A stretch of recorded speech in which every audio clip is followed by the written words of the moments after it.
नमस्कार दोस्तों, मैं अनिल कुमार जैन स्वागत करता हूं आपका अपने इस YouTube चैनल पर।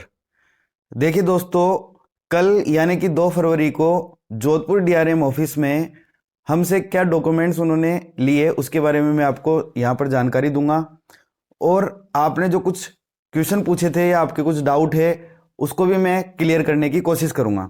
ठीक है दोस्तों, उससे पहले अगर आप चैनल पर नए हो तो सब्सक्राइब कर लीजिए और बेल आइकन पर क्लिक कर लीजिए। ऐसी ही न्यूज़ मैं आपको आगे प्रोवाइड कराता रहूँगा। ठीक है दोस्तों, तो देखिए सबसे पहले मैं आपको जो उन्होंने ओरिजिनल डॉक्यूमेंट्स रखे उसके बारे में बता रहा हूँ, क्या क्या डॉक्यूमेंट्स उन्होंने रखे थे। एक तो 10th की मार्कशीट और सर्टिफिकेट, अगर एक साथ ही है तो वो एक साथ एक सर्टिफिकेट हो गया, और अगर मार्कशीट और सर्टिफिकेट अलग अलग है तो उन्होंने ये दोनों रखे थे।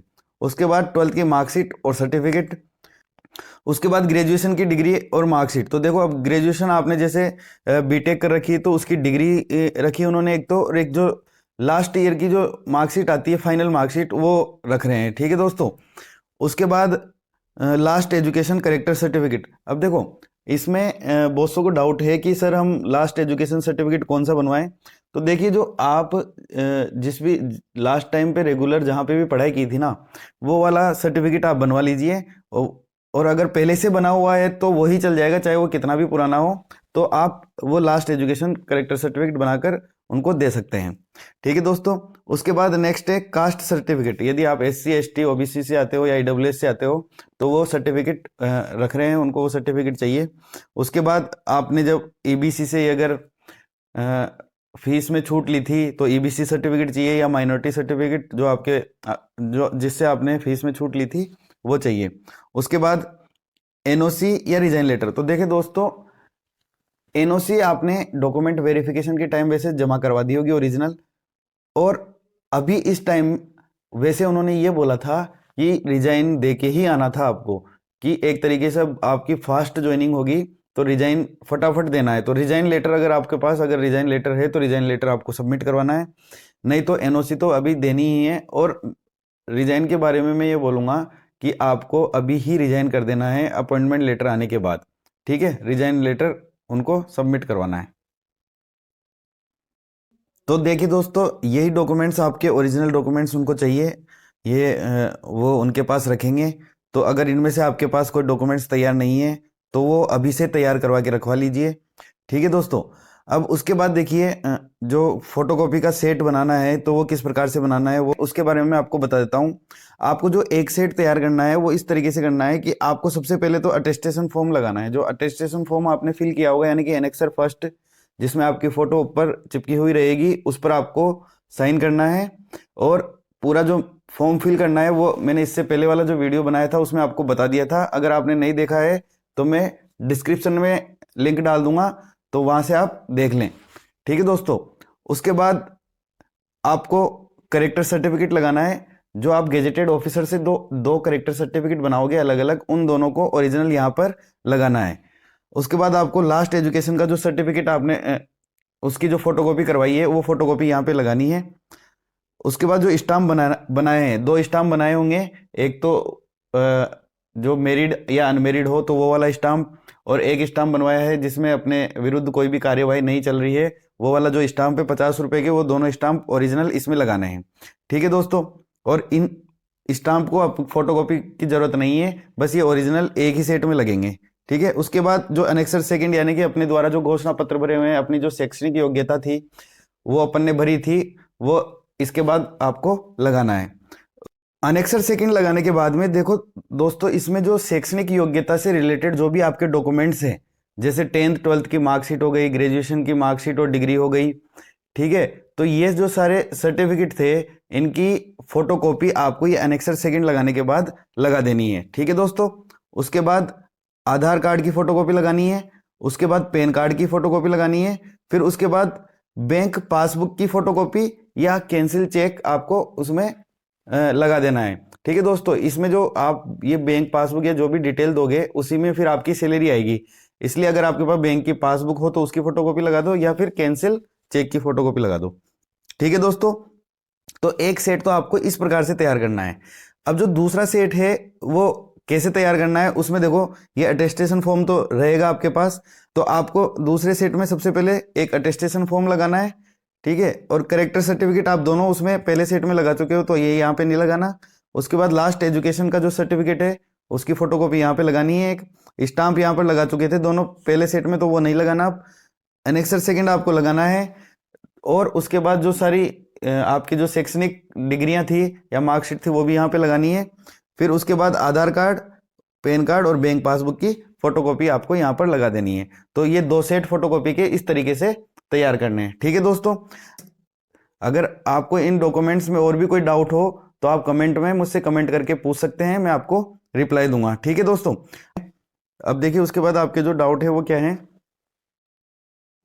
देखिए जो आपका सबसे पहला आपने क्वेश्चन पूछा है कि ये ज्वाइनिंग कब देंगे या फिर आपको ज्वाइनिंग करवा दिया गया है।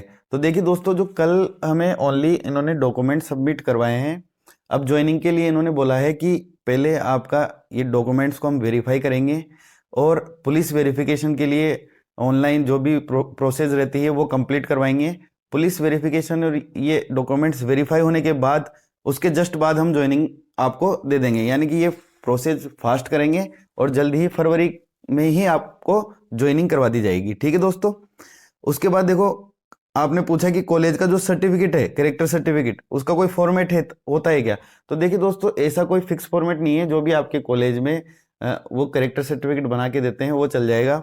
और कॉलेज में नहीं तो जैसे कोई बोलता है कि सर मैं कॉलेज अगर आपने जैसे प्राइवेट से किया है तो आप लास्ट जो रेगुलर एजुकेशन जहाँ से ली है वो वाला आप वहाँ से जाके आप करेक्टर सर्टिफिकेट बनवा सकते हो, तो उसमें कोई दिक्कत नहीं है। और ये कब का चलेगा, तो देखो आपने कभी भी करेक्टर सर्टिफिकेट बनवा रखा है वो आपके वैलिड है, वो उसको आप वहाँ पे सबमिट करवा सकते हो। ठीक है दोस्तों, अब अगर आपने यूजी और पीजी दोनों कर रखी है, तो यूजी और पीजी कर रखी है तो आप जहाँ से चाहो वहाँ से अगर बना सकते हो, तो आप यूजी से भी करेक्टर सर्टिफिकेट बनवा सकते हो और पीजी से भी आप करेक्टर सर्टिफिकेट बनवा सकते हो। ठीक है दोस्तों, उसके बाद देखिए नेक्स्ट क्या है, दोनों फोटोकॉपी पर डिफरेंट या सेम ऑफिसर के साइन चाहिए। तो मैंने आपको बोला था कि वैसे आप डिफरेंट ऑफिसर के भी करवा सकते हो, लेकिन अगर आप सेम ऑफिसर के साइन करवाते हो उसमें भी कोई दिक्कत नहीं है। तो आप दोनों जो फोटोकॉपी करवाओगे यानी कि एनेक्सर फर्स्ट पे जो साइन होते हैं उन पर आप सेम ऑफिसर के साइन करवा सकते हो। ठीक है दोस्तों, उसके बाद नेक्स्ट है स्टाम्प की जेरोक्स चाहिए या नहीं। तो मैंने जैसे अभी आपको डॉक्यूमेंट्स के बारे में बताया, तो एक जो फोटोकॉपी का सेट लगेगा तो उसमें ही ओरिजिनल स्टाम्प लगेंगे और बाकी में स्टाम्प आपको जेरोक्स करवाने की कोई जरूरत नहीं है। ठीक है दोस्तों, उसके बाद अब रिजाइन। अब देखो जो पहले से जॉब में है वो ये कंफ्यूजन है कि रिजाइन कब देना है, ज्वाइनिंग लेट होगी या फिर अभी ही ज्वाइनिंग दे रहे हैं। तो मैंने आपको बताया कि अभी जब डॉक्यूमेंट्स लिए तो ज्वाइनिंग अभी नहीं करवाई है, ज्वाइनिंग लेकिन अब जल्दी ही हो जाएगी। तो उन्होंने यही बोला था कि आपको रिजाइन करके ही आना था, हमें आज रिजाइन लेटर आप सबमिट करवा देते तो आपका भी काम ईजी हो जाता। लेकिन अब जिसके भी अपॉइंटमेंट लेटर आ गया है तो वो रिजाइन की प्रोसेस शुरू कर दें, और उनको जब ज्वाइनिंग अपनी होगी तो उनको रिजाइन लेटर चाहिए। ठीक है दोस्तों, उसके बाद नेक्स्ट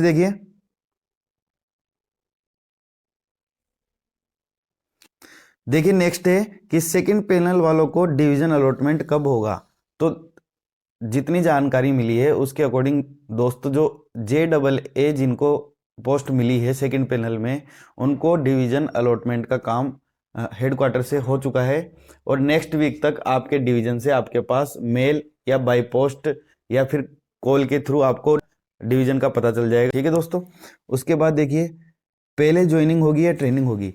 तो देखो JAA वाली में जो है ये सब पहले इन्होंने बोला कि हम आपको ज्वाइनिंग करवा देंगे। आप ज्वाइनिंग करने के बाद इनका एक टाइम होता है कि जब ट्रेनिंग के लिए भेजते हैं तो उस टाइम हमें ट्रेनिंग पर भेज दिया जाएगा। ठीक है, उससे पहले हम जो प्रैक्टिकल नॉलेज है वो सारा हम ले चुके होंगे, तो इसलिए ज्वाइनिंग पहले करवाएंगे फिर ट्रेनिंग उसके बाद में करवाएंगे। अब नेक्स्ट आपने पूछा कि बॉन्ड भरना होता है या नहीं होता। इससे रिलेटेड उन्होंने कोई क्लियर जवाब नहीं दिया, लेकिन उन्होंने कहा था कि आपको बॉन्ड तो देना ही होता है, कि यानी कि जितनी ट्रेनिंग होती है उस ट्रेनिंग के हिसाब से आपको वो पैसा लेते हैं। लेकिन हमसे कोई बॉन्ड उन्होंने नहीं भरवाया है। जैसे कहीं पे तो ये होता है कि एक स्टाम्प बनवाना है, स्टाम्प बॉन्ड वाला भी स्टाम्प बनवाया है, लेकिन हमसे ऐसा कुछ भी नहीं करवाया। ठीक है दोस्तों, उसके बाद आपने पूछा कि जॉब लोकेशन क्या रहेगी। तो देखिए दोस्तों, जो जॉब लोकेशन है हमारी रहेगी वो डीआरएम ऑफिस जो जोधपुर है, मेन उस ऑफिस में हमारी लोकेशन रहेगी। उन्होंने ये बताया है, हम जो जितने भी जने 10 या 11 जने थे हम, तो उनमें हम सबको ही वहाँ पे डीआरएम ऑफिस में ही रहना है, वहीं पर हमें अपना काम करना है। ठीक है दोस्तों।